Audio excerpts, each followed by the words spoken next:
Hello everyone and welcome to episode 58, the last one of 2023 of the Classic Rock Podcast. For those about to pod, we salute you.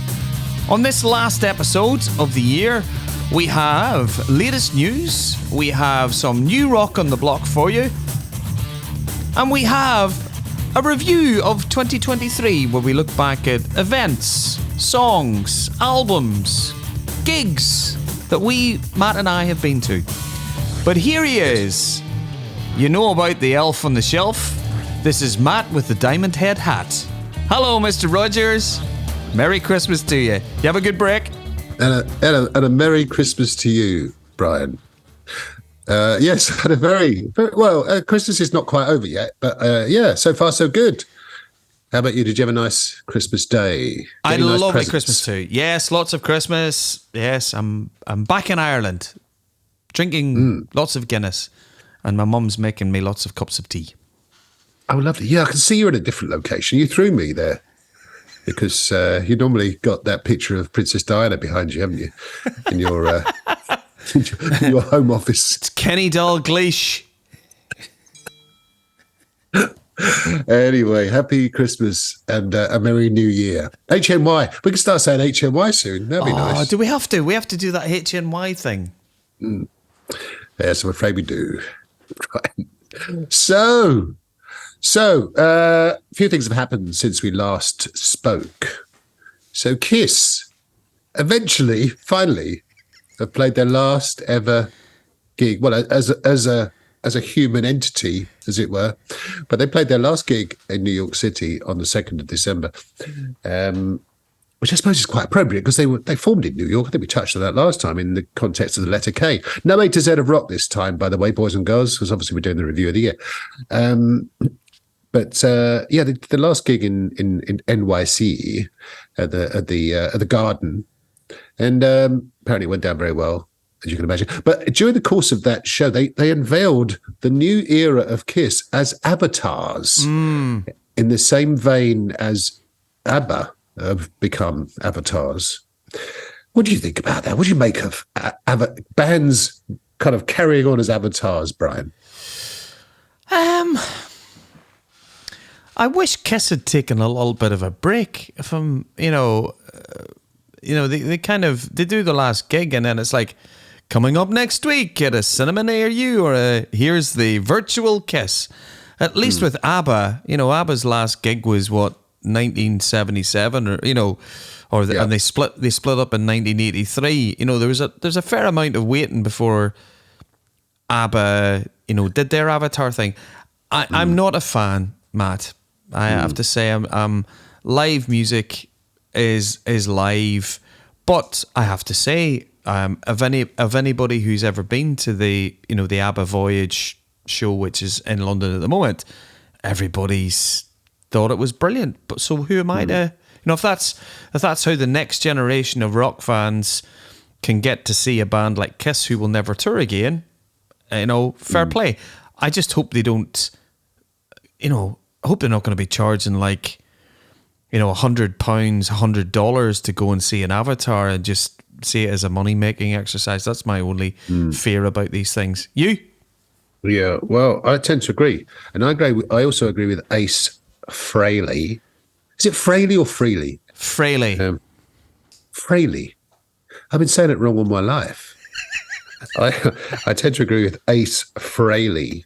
I don't think you're supposed to emphasise the Frehley, are you? Anyway, I agree with that. I agree with Ace, who said in a German interview with a German publication called Rock Antennae, which is quite an interesting name. Anyway, he doesn't like it. He's dismissed it. He says it's not very rock and roll, and I tend to agree.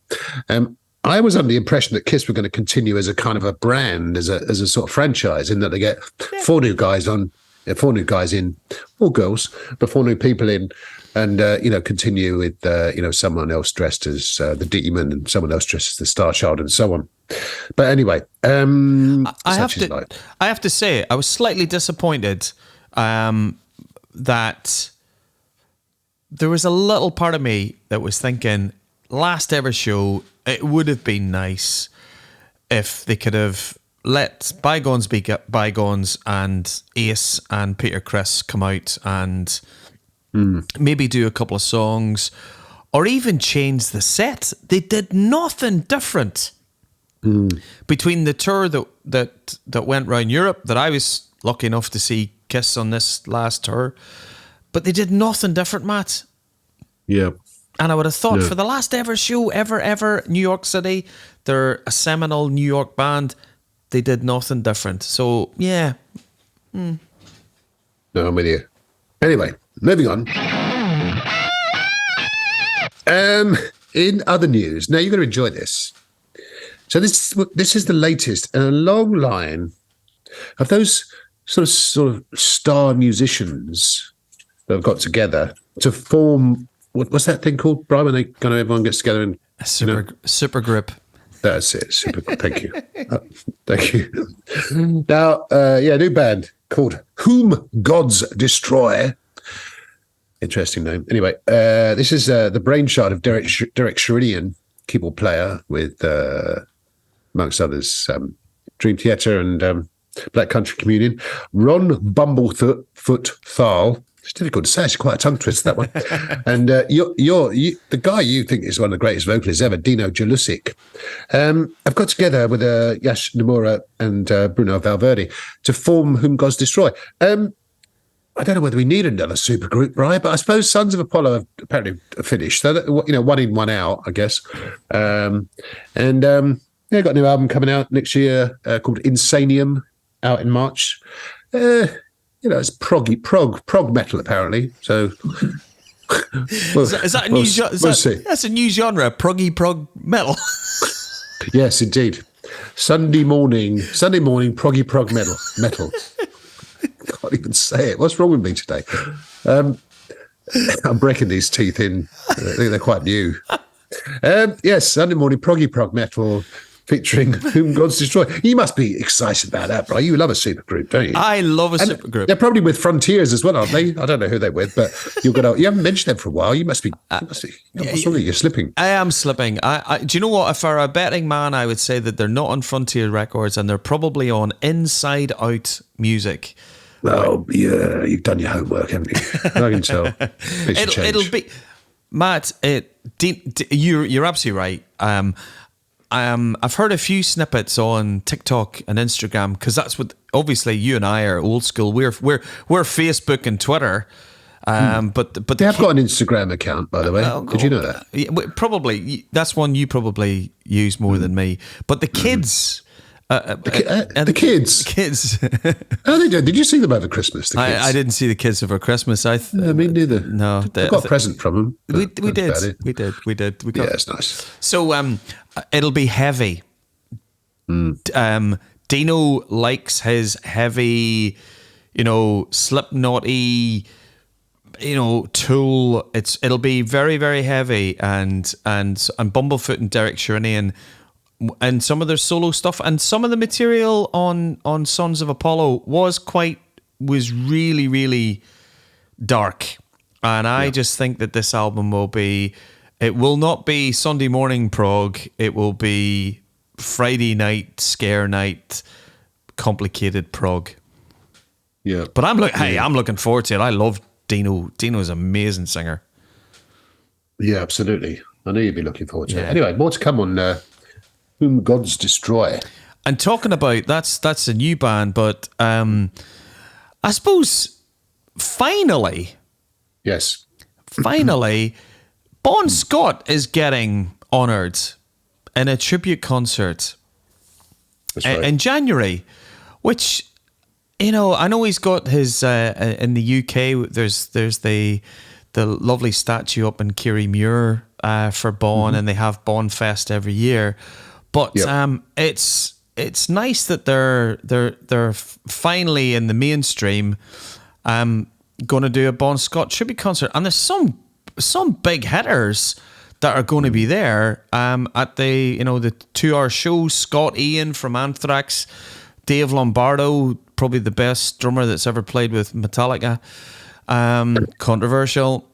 Josh Freese, Jay Buchanan. It's fabulous. I know. I'm looking forward to Hopefully there'll be some streaming of that, and that we'll be able to see it as well too. So I thought that was nice that with all of the news, with all of the activity around AC/DC, will they, won't they, and the Power Trip show, it's nice that there's a little bit of love being shown to Bon. Absolutely. Couldn't agree more. Alrighty. That was the rock news. So, Matt, we come to New Rock on the Block, and you are going to be reviewing for us the last album from Bernie Marsden, Working Man. What did you think of it? That's right. Yeah, sadly, he obviously recorded before he died earlier this year. Working Man. It's sort of classic Bernie, really. It's got that sort of blues tinged rock Americana vibe about it. Double album. Actually, it was quite nice. I got it as vinyl. I got a vinyl copy. Yeah. Which is lovely. You got lots of vinyl of it. I have 4 sides. 4 sides of vinyl. Got some good songs. It's made that cardinal sin. I never like songs that rock stars write from an autobiographical basis, i.e. so tough being famous, as in the introductory song called Being Famous. But it's got some good ballads on it. It's got a really good song called Long Time, which he writes about meeting someone he hasn't seen for a long time. Midtown's pretty cool song. There's a few instrumentals on here, actually, interestingly. We talked about the song Steelhouse Mountain a few episodes ago, that he wrote about his affinity with Steelhouse, as in the Steelhouse Festival, which is up a mountain for those who've never been or never even come across it, which is pretty good. Song called The Pearl. Quite like that. It's quite nice. Shades of kind of sort of Peter Green. I know he's a massive fan of Peter Green, of course. So a bit sort of early Fleetwood Mac vibe to that. He does a song with a brilliant singer called Jamie Kyle, who I'd never heard before. She's a Nashville kind of starlet, if you will, in the making, or star in the making. She's on a song called Invisible, which is pretty good. A couple of songs that you think could be sort of classic Whitesnake. A song called Who's Fooling Who, is a bad reputation, a very kind of Whitesnakey. Yeah. Obviously, everything's written by Bernie Marsden, so there's no Coverdale sort of no Coverdale involved, as it were. However, until the final disc, or the final side of the second disc, I should say, where he covers a few Whitesnake classics. Here I Go Again, Ain't No Love in a Heart as a City, which of course was the cover of the old Bobby Blue Bland song. Till the Day I Die, interesting choice to be put on this album, of course, is a posthumous release from the great man, but one of their songs, I think that's from Come and Get It, I think. Time Is Right for Love and Common in My Kitchen. So all songs that were written with the mighty Cove back in the day. So all in all, a good album. It's got that kind of, Sunday morning kind of laid back groove about it. I know we talk about Sunday morning quite a lot, don't we? But yeah, it's got that sort of laid back vibe. You can have it in the background. It's quite a cool kind of, atmospheric album.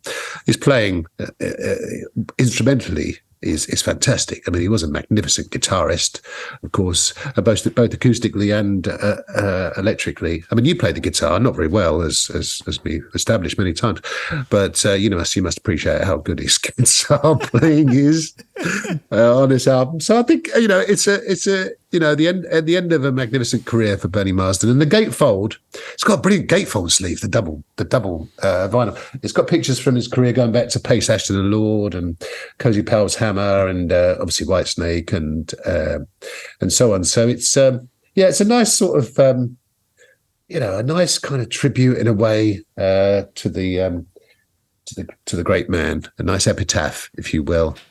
What did you think of it, Brian?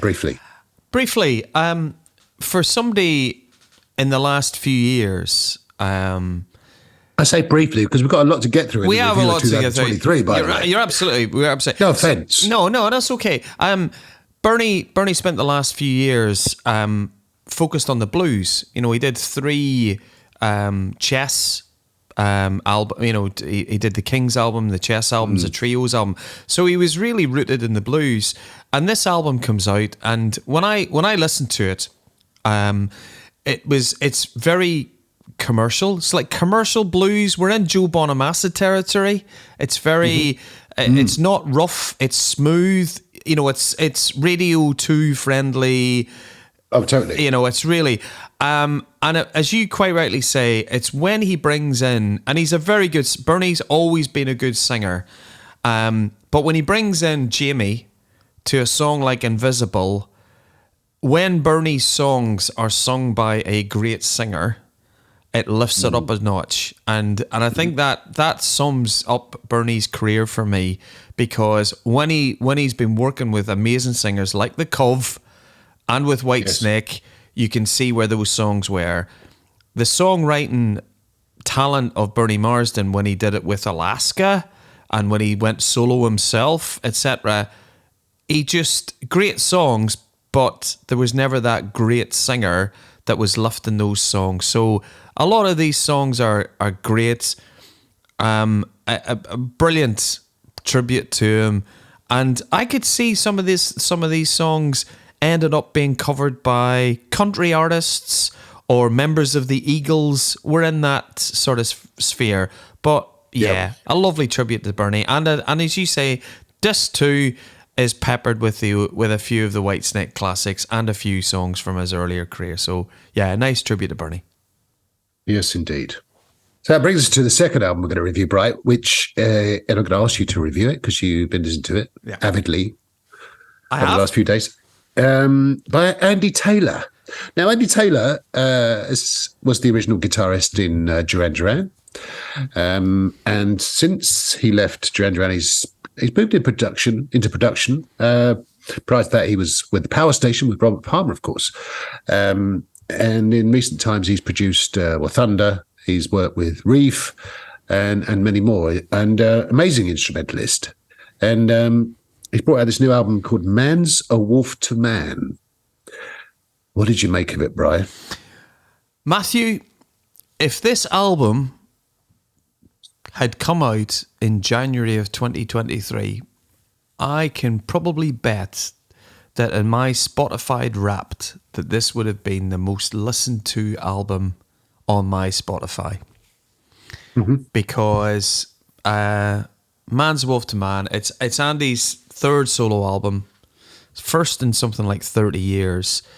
On first listen, and it's a DIY album. It's something he made in the pandemic, and that's right. Here's me tinkering about and recording with a Bontempi keyboard and an acoustic guitar, and all my recordings sound rubbish. But Andy Taylor's he's made something in his back shed, and it sounds fantastic. It's a great album. The first thing off the bat is vocally, I couldn't believe when I heard the first couple of tracks how much Andy Taylor sounded, or there was just the inflections of David Bowie. Oh yeah, there was just so much. It was just quite. It was quite staggering how close to Bowie was. Now, I am a big fan of Andy. We've even had Andy as a hidden gem earlier in earlier episodes. So I have been a massive fan. I'm a massive fan of the Power Station. His guitar playing's great, but the singing on this album is it's better than anything that Andy's ever done before, and the songwriting's superb. Gary Stringer from Reef, turns up on the album as well too, and Gary's a great singer. Some of the really rocky tracks on the album, and then Tina Arena turns up, and Andy and Tina do a duet on the album as well too. The track being "Try to Get Even," and "Gotta Give" is a track with Gary Stringer. It's an 11-track album, Matt. It's just well written, well arranged, well produced, and well sang. And Andy's had a tough year. Yes, indeed. He didn't make the Rock and Roll Hall of Fame. He had the benefit concert where Robert Plant sang "Stairway to Heaven" for an amazing amount of money. That's right. And I'm kind of hopeful that I know Andy's he's going through some therapy at the moment for his cancer, and things are going well, better for him. And I'm kind of hoping that this album allows him to, maybe do some live show, do some recording. I know that he's working again with the guys in Duran Duran. It's just great to see him, with everything that's gone on in his life, produce a work like this. Fantastic album. Fantastic. Yeah. What do you think of it? Yeah, well, like you, I loved it. It was fantastic. Got everything going on in it, of course. As you say, it's got a bit of Bowie kind of vibe to it, a bit Elton John sort of feel to it. Yeah, and those guys, the Duran Duran guys, Spandau Ballet guys, they grew up with that sort of early 70s sort of glam rock, dare I say, and were clearly influenced by the likes of Elton John and Mark Bolan and clearly David Bowie on this album. My favourite song off the album, you touched on it, is the duet with Tina Arena. One of my favourite singers. She's just a fantastic singer. Try to Get Even is just beautiful. I mean, the title track's good. It's just all good. And you say it's great. He's got stage 4 prostate cancer. He's having treatment to kind of contain it, as it were. And obviously, that's an amazing. It's an amazing piece of work, considering that. We came across it. I've got to give it a shout out to the other podcast that we listened to, the Raconteurs. An amazing interview with him. If you get a chance, boys and girls, have a listen to Andy Taylor on the Raconteurs podcast, because it's a very raw interview, and he's just comes across fantastically. They talk about this album and the fact that where's he been hiding that voice all these years, and you have to say, well, wow, yeah, I mean, it's fantastic. So yeah, check out Man's a Wolf to Man by the great Andy Taylor. So it's Tina Arena. She's from Australia. I do indeed. I have her. I've got a couple of albums. I genuinely love Tina Arena. Oh, me too. I mean, was it I'm in Chains? That was a big hit. Chains. I actually have the single, Matt. I have the single. I have the single of Chains, and there's a single that she brought. The single is very, very AOR melodic. Is it Hold Out My Heart? It's like we're Mr. territory. It's very I love that album. I was thinking more of Whistle Down the Wind. She did an amazing version of that song. But I've often wondered whether if back in her native Australia, if they opened a venue in her name, whether it be the Tina Arena or the Tina Arena. It's been playing on my mind for the last couple of days. Anyway, should we move on? Let's move on. That's brilliant. So, Brian, it's become an annual tradition that we review the year that has passed. We're not quite out of 2023 yet, but we're going to look back at the year that has just been. So we're going to look at the event of the year, our gigs of the year, song of the year, and I'm going to run down our top 10 albums of the year. That's new. And we're also going to look forward to 2024 and think about what might be coming our way in terms of gigs, albums, and who knows what. Interesting looking back at our predictions for this year, strangely enough. We were interested in the Geddy Lee autobiography, which came out a few weeks ago. We talked about Bruce Dickinson. He's got a new album coming out next year, which I suppose, a little bit late, but still good. He's had a lot on his plate with Iron Maiden and everything. What else we talk about? We talked about going to see Priest and Ozzy. Now, that never happened, did it, unfortunately? For reasons that we touched upon Ozzy's health, sadly. But we're not too bad with our predictions. Let's see how we get on with the 2024 predictions. Exactly. We also predicted that Bad Company would put out some material in 2023. But we didn't get Bad Company, but we got Paul Rodgers. That's right. I think we're also looking forward to AC/DC. And that's one of my main events of the year was the return of AC/DC at the Power Trip Festival. I called it the Power Up Festival in the last episode, which of course was the album the last album, I think, from them. Anyway, you can forgive that slip of the tongue. But the Power Trip Festival, and that, of course, sparked lots of conjecture as to whether there was going to be a tour or gigs or festivals. We touched upon it, obviously, many times. We don't have to go over it.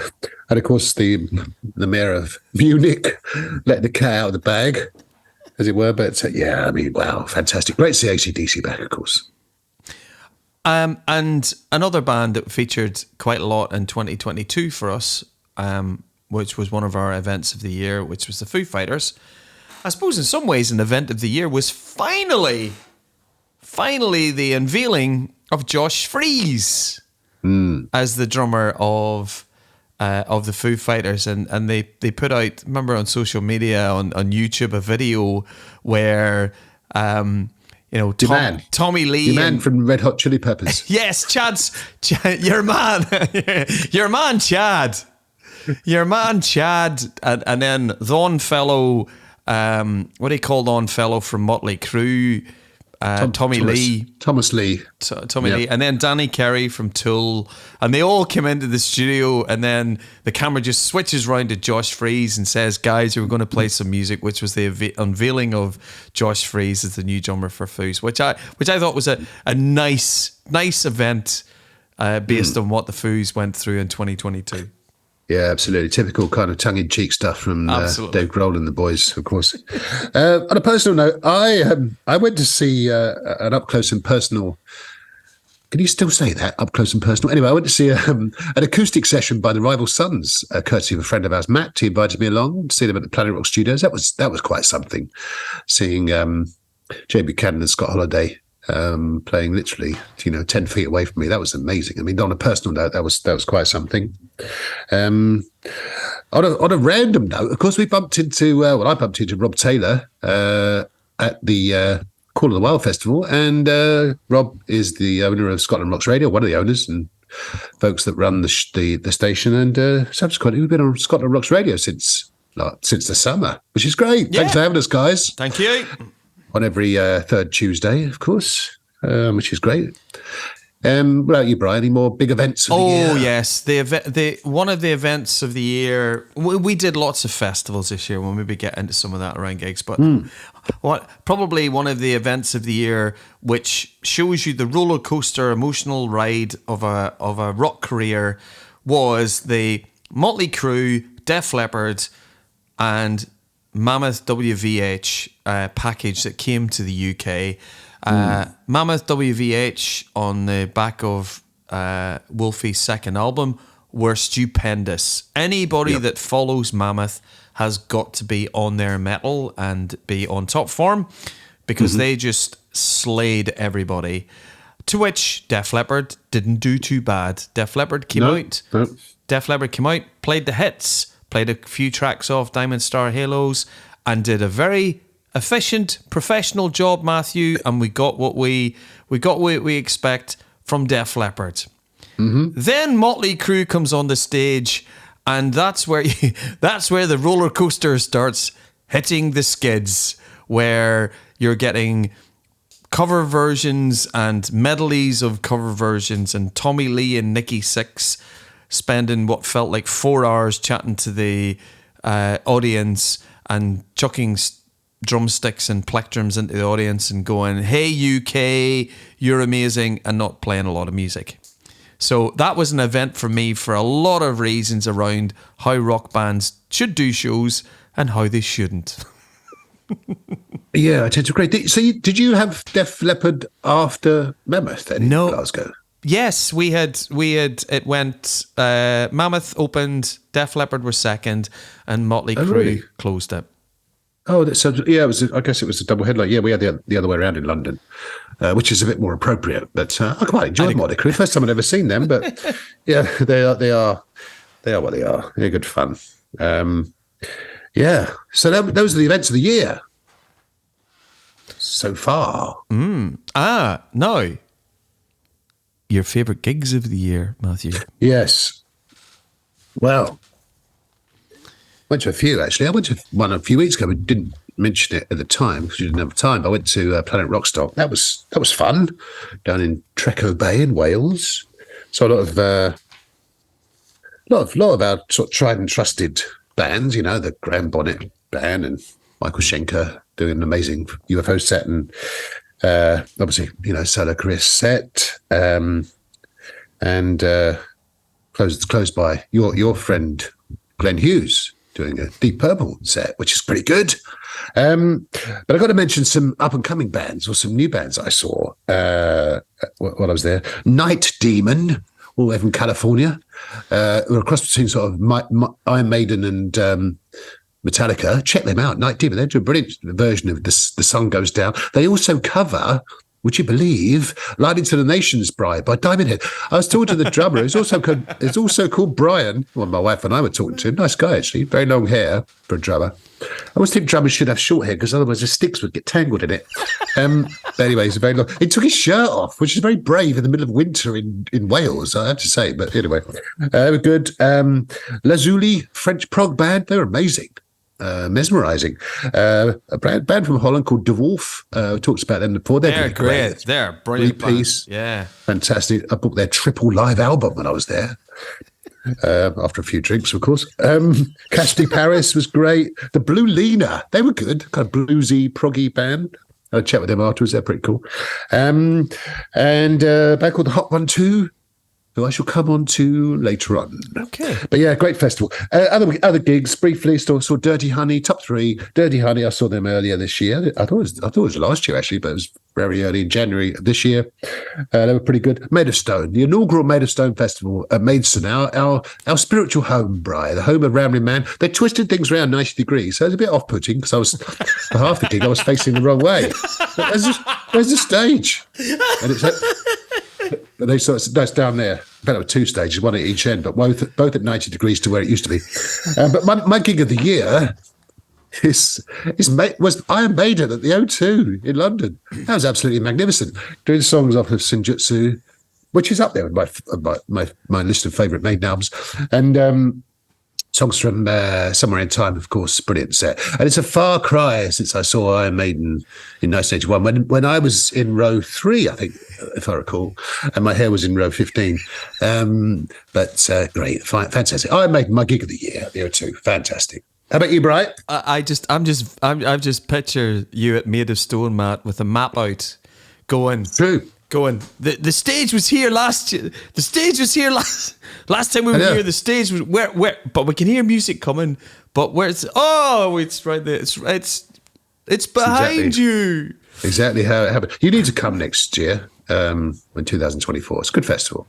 Got some good acts next year, as you know. Absolutely. Anyway, Mr. Big. Mr. Big. I have a cornucopia, a smorgasbord of gigs that I went to of note in 2023. I do indeed. Wow. I'm going to start off with the final gig of Kiss in the UK was in Glasgow. Mm-hmm. The first and the last time that I'll ever see Kiss. They were amazing. Kiss were an event in themselves, and I'm so pleased I got to see them. Peter Gabriel, I went to see Peter Gabriel in Birmingham. For a lot of reasons, Peter Gabriel was just amazing. But my top 3 gigs of the year, I'm going to kick off with the band who surprised the hell out of me. And we talked about this band with Chris Zombie from Stone Dead Festival, was a band called Deraps. So Deraps, a Canadian band, the first time they'd ever played in Europe, not just the UK. And they came out sort of mid-afternoon and played basically a Van Halen set. And they just tore Stone Dead up, and they did cover versions of, I think it was Blockbuster by The Sweets. They did Hot for Teacher by Van Halen, and it's lovely to see a band come out and just shred and sing, and you'd never heard of them, and they were brilliant. So Deraps were my number 3 gig of the year. Number 2 gig of the year was Iron Maiden. Iron Maiden were amazing in the OVO Hydro in Glasgow. Probably my favourite era of Maiden around the Somewhere in Time album. It's just some great stuff on that album. Bruce was singing Bruce was just singing off the charts, and the fact that Nico wasn't fully fit to get through that tour was fantastic. So great, and Iron Maiden were only pipped by Blur. I got to see Blur in the Newcastle City Hall, which is one of my favourite venues to go and watch. And Blur played Newcastle City Hall for about 2,000 people, and they tore the roof off the place. And it was just special to be able to see a Glastonbury headliner in a theatre, and they sounded great. So those are the three the three mentionable gigs for me in 2023. Very good. A couple of notable mentions, because you mentioned Glastonbury headliners. Of course, you saw the mighty Kasabian, didn't you, in NYC? Notable mentions for me, quickly, saw the Darkness and Blackstone Cherry. That was a strange kind of coupling, as it were. Yeah. They were good, though. Darkness always put on a good show. Blackstone Cherry, ditto. Saw Skindred for the first time at the aforementioned Maid of Stone. I managed to focus on the stage by that point, turn around to 90 degrees, and there they were. They were good. And then on the other stage, it's got two stages, really good. One at the top of the hill, one at the bottom of the hill. And the top of the hill was Robert John and the Wreck. They were great. So check out those bands if they come play near you. Yeah. Of course, any of those. Yeah. And anybody, and we always we always go to, we go to Steelhouse every year. A shout out to everybody who hung around all weekend, and especially those people who stood especially in the us. rain. Yeah, who stood in the rain and not under the canopies and watched all of the bands on Sunday. You deserve. If we did medals, and for those about to pods, we salute you. You all deserve a medal for standing in that rain on the day. It's a good point, actually. Yeah, I remember vividly standing under that canopy, which is there meant to keep the sun off people. Everyone was huddled under it like refugees. And during the Troy Redfern set, we touched on this, and that canopy is about 40 yards back from the stage, not 40 feet, I think, as I mentioned at the time, about 40 yards back. And there was a few diehards on the barrier watching Troy Redfern. Who's great, by the way, Troy Redfern, fantastic act. Deserved a better audience, although we were huddled. But yeah, brilliant. Cool in the Wild Festival. Went there for the first time. That was pretty good. Cool in the Wild. That's on again next year. Or if you're listening in 2024, this year. That's got a good bill this year coming up, or next year coming up. So that'll be fun. Might go there again, actually. We'll be in well. So that was the gigs of 2023, Brian. Which brings us to Song of the Year. Oh. That's a tough choice, wasn't it, really? What you got for us? My Song of the Year, Matthew. And I'm going to do top three first. Top three. Okay. Top three songs for me of the year will be in third position. Yes. Are you expecting a drum roll? I'm going to go with off the Foo Fighters album, track which Dave sang with his daughter Violet, Show Me How, is my number three. Number two, I am going to go with Rise by Extreme. Ooh, good choice. And number one for me is not Take a Bow, it's Take a Bow. From Mammoth WVH. That is just stupendous track, and more for Wolfie's amazing singing. His guitar playing is exemplary in his musicianship, but his singing took it up a notch on his second album. I thought he was fabulous. So my track of the year is Take a Bow by Mammoth WVH. Your tracks, Matt. Well, the good choices there, Brian, by the way, and I don't have any of those on my list, which is good. Number three, I've got joint third place, actually. I'm going to do I'm going to have 4, 3, 2, 1. If you can indulge me. So, Won't Set Me Alive by Dirty Honey. I love that song. Great album. Yep. This Is Now by Ann Wilson. We touched upon that, didn't we? An epic song in about 3.5 minutes. Amazing song. The Road to Hell by the Dust Coda is my number 2. Now, I saw those a few weeks ago at the aforementioned Planet Rockstock. They closed their set with this song. It's an absolute ripper of a song. So The Road to Hell, not to be confused, of course, with the fantastic Chris Rea Road to Hell, completely different song. We'll put both on the podcast as usual, and you can compare and contrast. But my number one, by some distance, and this was a nailed-on certainty very early on in the year. And I saw these guys a few weeks ago, and this was the highlight of the gig. I saw Greta Van Fleet with my friend Nick and Matt. He was there. Hello, everyone, if you're listening. Meeting the Master is my song of 2023. An absolute, and you got to do this. You predicted that would be my number one. I think I touched upon that. I absolutely love this song. It is amazing, fantastic vocals by Josh Kiska, brilliant song, atmospheric, uplifting, you name it. It's got everything. A lot of people will be surprised actually that I've chosen this. I was quite disparaging about Greta Van Fleet when I went to see them, but with their 15-minute guitar solos and everything. But this song was the standout of their set and absolutely brilliant. So Meeting the Master by Greta Van Fleet is my number one song of 2023. So, Brian, that brings us to our top 10 albums.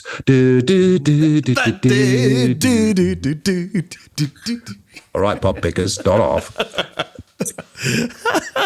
So, I think for a change, we'll do our top 10. You do yours, I'll do mine, and then we'll kind of, I suppose, we'll end up with a sort of unanimous verdict as to what's number one. I don't know if that's going to work, but let's try it anyway. Okay. So what's your top 10 albums of the year, Bri? I'm kicking off with number 10. Mm-hmm. Rival Sons, Dark Fighter, who you saw this year. Fabulous album. That's a great album. Great album. By the way, we're going to put tons of these songs on the playlist, of course. It's going to be great. Could go on for hours. It could do. Would you like me to go with number 9 then? Yeah. My number 10 is Paul Rodgers and Midnight Rose. We reviewed that a few episodes ago, actually, didn't we? That's a great album. I love the great man. And his birthday just before Christmas, and we wished a belated happy birthday to the great man. 75 years old, Paul Rodgers, on the 17th of December. So yeah. Paul Rodgers, fantastic. Midnight Rose. What you got for number 9, Bri? Number 9, I'm going with a band who a joyous return to form. Not 12 Days of Christmas, but 72 Seasons of Metallica. Their album, fabulous, Matt. It's just a return to form, well produced, older, thrashier. Yeah, I loved it. That's my number 9. Older thrash, yeah. Sunday morning thrash. We're talking of metal, actually. Number 9 is a band we saw at Steelhouse, strangely enough, in the mud. I think they done better in the sun, but because they are kind of that sort of band. But Elegant Weapons, their first album, Horns for a Halo, with Ronnie Romero and Richard Faulkner from Judas Priest, of course. Great album. Again, we reviewed that. Did we quite like that? We did. Got some good songs in it, of course. We did indeed.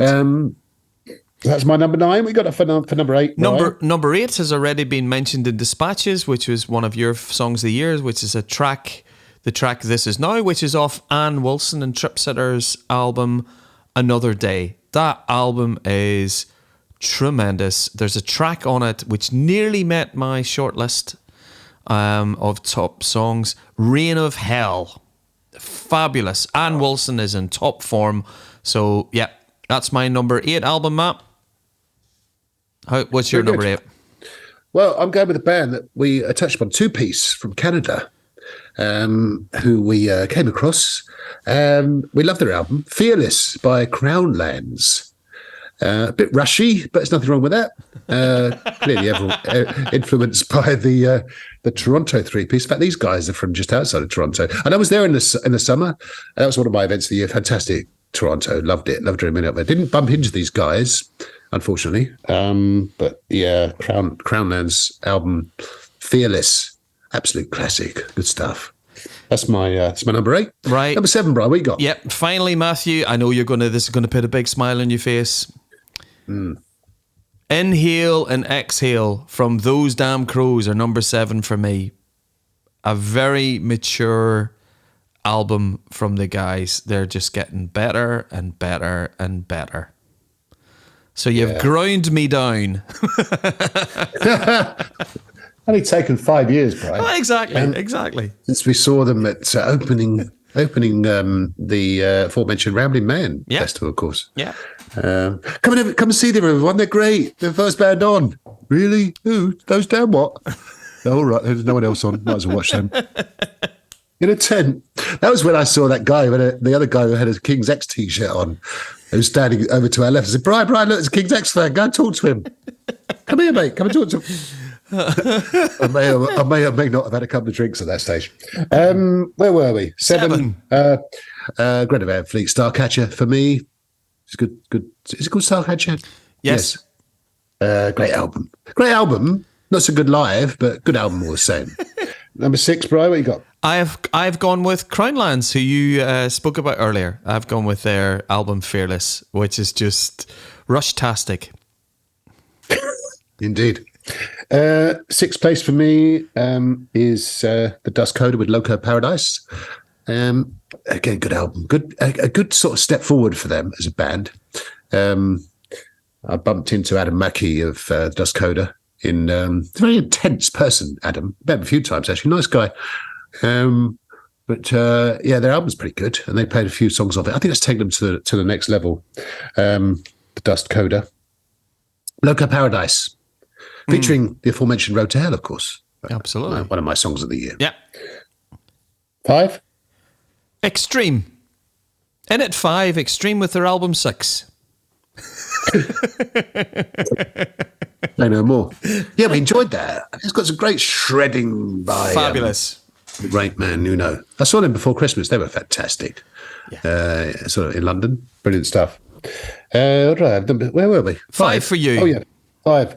The second album by Wolfgang and his friends, Mammoth WVH. It's a great piece of work, isn't it? You're going to touch upon that, I'm sure. I am indeed. Number 4.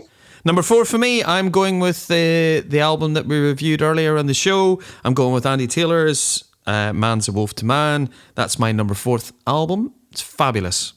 Number 4 for you. Very good. Oh, I got Those Damn Crows we touched upon earlier. Great album, Inhale, Exhale. Saw that a couple of times. So play those songs off it. Massive songs. Almost kind of Coldplay in their hugeness. But great stuff. Shane Greenough and the boys, a step forward for them and a great album. And looking forward to seeing them at Made of Stone actually next year, which would be great. Number 3, the top 3, Brian. Now we're getting to the tougher sections of the top albums. I could have put this album at number 1, Matt. It was that close. But number 3 for me is In Times New Roman by the Queens of the Stone Age. A return to form, riffing, complex, great songwriting. Queens of Stone Age, In Times New Roman. Great album. Number 3 for me. Your number 3? Very good. Number 3, Dirty Honey, Can't Find the Brakes. Touched upon that. I think last episode we talked about that. We did indeed. Great album. Great stuff on that. So looking forward to seeing them back next year. I've seen them in London. They're probably their only date of the UK tour, but there you go. No, they're not. They are coming. They're playing the 10th of February in Glasgow. That's right. I personally asked them just to come up to Scotland, and it's going to be me in my front living room. Dirty Honey are going to play. That's the only way I could get them. Who did you ask to play? Who were we interviewing this year? And you asked them to come and play at Bannerman's. Was it the Dust Coda? The Karma Effect boys? Yes. It wasn't. Yes. Yeah. Any joy with that? No, not yet. Right. Where were we? Number 2. Number 2 is the second album by Mammoth WVH. Great album. Has my song of the year. Wolfie just gets better and better, and his singing is Miles-esque. Yes, indeed. So anyway, number 2 for you. Well, funny you should say that, but I remember when we reviewed this album, the first album by King Herd, we thought that it was quite a nice kind of. It's sort of married quite nicely with the Wolfgang WVH, Mammoth WVH album. So King Herd, first album by them, self-titled, great stuff on that album. We talked about that time. One of my albums of the year, and indeed Not quite, but it's number 2. So, yeah, self-titled by the mighty King Herd. So, that brings number 1, Bri. And this, I've listened to all my top 10 albums recently, Matt, and this album is just, it covers so many genres and so many periods of this band for me. I couldn't see past the Foo Fighters' latest album, but here we are. I just think it is just from Rescued, which is a great kickoff track the whole way through. The album is just, for what the Foos have gone through, and they could have shelved it, they could have not done any music. You could have understand completely, but to come back with such an album, the Foos, and against such strong albums in 2023, yeah, the Foos just, yeah, well deserved number 1 album for me. Well, we are unanimous, not for the first time. I had that for my number 1 as well. Magnificent piece of work. Quite a cathartic piece of work, I think, for the band. A couple of tributes to both Taylor Hawkins. At least we perceived at the time when we were talking about it that they were tributes to Taylor Hawkins and also Dave Grohl's mum, who passed away in the last couple of years as well. Yeah. Songs like Under You and Hearing Voices, and as we touched on it, if you've ever lost anyone, then those songs will resonate with you, of course. So absolutely magnificent album. And as you say, just going back to it, since June it came out, actually middle of the year in this country. And just a fantastic piece of work and a well-deserved album of the year. So we are unanimous, not for the first time. I think we were unanimous a couple of years ago with the first Mammoth album. We were, yeah. And here we are again. So great minds, etc. Brian. Would you have any notable shout-outs, Matt, of albums that nearly made your top 10? I didn't have the Extreme album in my top 10, actually, which was probably a bit remiss of me. 2 albums I would not have had in the top 10 were the Dolly Parton Rockstar album and Def Leppard's Drastic Symphonies. I probably would have put Andy Taylor's album in there. We've started to listen to that recently. That's a fantastic piece of work. No, I think between us we've got most bases covered, Brian. Yeah. I would just like to give a little shout out to a band that we saw at Steelhouse in the summer. I thought they did a great set and a real good album. Just missed out on the top 10 for me was The Answer. I thought The Answer's Sundowners was a really good album, and I couldn't agree with you more about albums that would never be in my top 10. The Drastic Symphonies of Def Leppard and Dolly Parton's Missed Opportunity of Rockstar. But we talked about that in the last episode. Absolutely. So that was it. That was 2023. We look forward to 2024, specifically new albums by The Karma Effect. Looking forward to that. Promised Land comes out early in the year. New Bruce Dickinson album, hopefully, comes out. We predict that for 2023. The Mandrake Project. New album by Priest. Their only UK gig for the Scorpions at Wembley Arena, where I'll be. Similarly, with Mr. Big, their final gigs. Played a couple of festivals, which would be nice. So looking forward to seeing them. Yeah. How about you? Thoughts for 2024? 24, I'd love AC/DC to tour. I'd also like Kiss not to tour and stick to their word. I'd love Heart to tour in 2024, and it would be lovely if we talked about it in the last show, if Sammy Hagar and Joe Satriani and Michael Anthony, Jason Bonham, if they made a trip across to Europe and the UK to do the Van Halen stuff, I think that would be something special. And predictions in 2024, Rock and Roll Hall of Fame. It would be really nice if finally Iron Maiden got into the Rock and Roll Hall of Fame, but I'd love to see, the Pearl Jam have always seemed to be the ones that are the darlings of the Rock and Roll Hall of Fame. Eddie Vedder seems to be inducting everybody, at least one band every year, but I'd love to see Soundgarden or Alice in Chains get at least a nomination for what they've done. So those are my predictions and wishes for 2024. Well, all being well, we shall look back at the end of next year and see how those went. So, of course, that brings us finally to everyone's favourite part of the podcast in any year. Hidden Gems Eyes. Thank you, Lola. Happy New Year to you and your family. So, Brian, what you got for us? Anything? Got anything? I do, actually. I've got, and this album came back into my orbit over the last couple of weeks. Simon Phillips, the well-renowned session drummer who played for many, many years as he played in The Who. He was Pete Townsend. We had him as we discussed Simon in the show before. Unsung Hero, exactly. So Simon's actually been on social media and on other interviews recently talking about how difficult it was in the 22-year career that he had with Toto to kind of really fit in. And I actually I've been listening to, I'm a big, massive fan of Toto, but one of the most organic albums of Toto, which Simon played on, is an album called Tambu. Tambu's their 9th album. It was released in 1995. It actually was the first album which featured Simon, and it's quite an organic. It's lots of real piano, real drums, not that 1980s well produced albums that Toto were those slick productions. It's quite organic, and it's quite bluesy in some areas. So I want to put forward Tambu, which was Toto's albums. Some of the tracks, Matt, to put on the enormous playlist that you'll put together. I'd love to put, if you would put Gift of Faith, which is the lead-off track, and If You Belong to Me, which is a fabulous track off Tambu.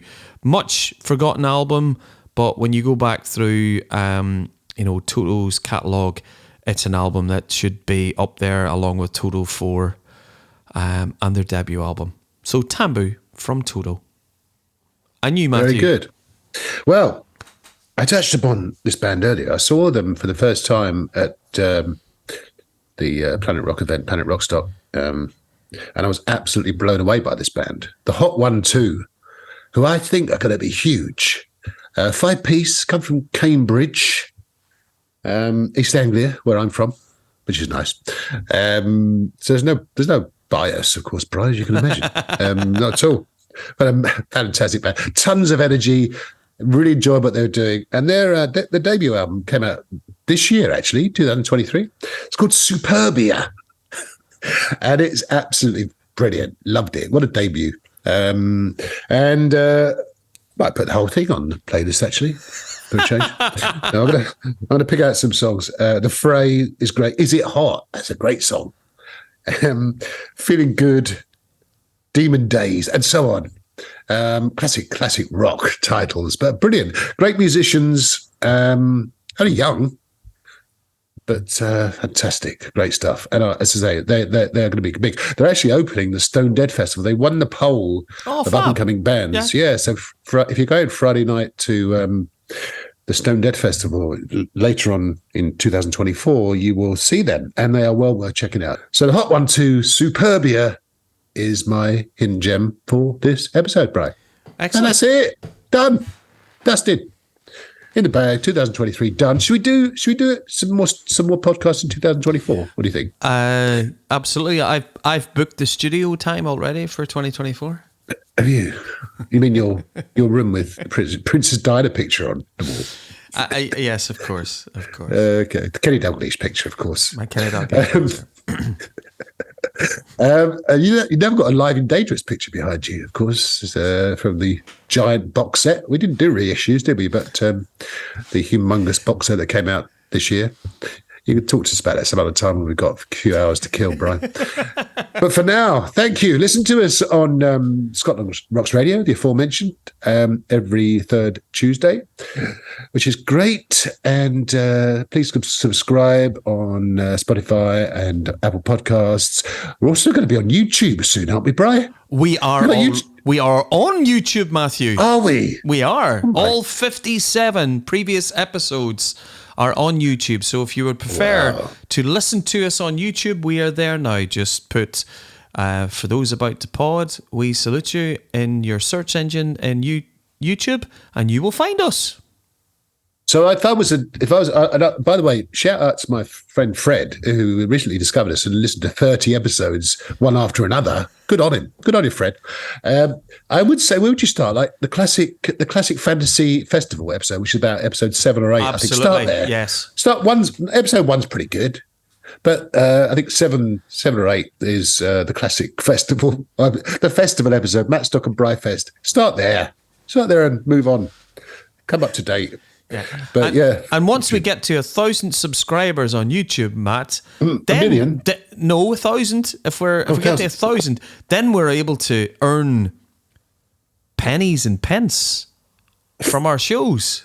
Are we now? 0.0000000 whatever pence. Oh yes, exactly. Pennies of pence. I can't wait. Yeah, exactly. Maybe we can go to Los Angeles and do the podcast from the Rainbow Bar and Grill, as we've always dreamed. Exactly. Yes. Please subscribe on YouTube. Therefore, everyone that listens, tell your friends, tell your neighbours, tell complete strangers, etc., etc. But mainly, look after yourselves. Enjoy. Happy 2024. A good one. Yeah. And you, Bri. Oh, thanks, mate. I thought you were doing your King's speech there. No, that was Christmas Day. All right. Thanks, everyone. Speak to you all soon. Lots of love. Thanks for listening. Bye for now. Happy New Year. See you in 2024. Yeah. See you then, mate. Take care. Bye. Bye. Rosebud Pod, we salute you, is a Made in Rogers production.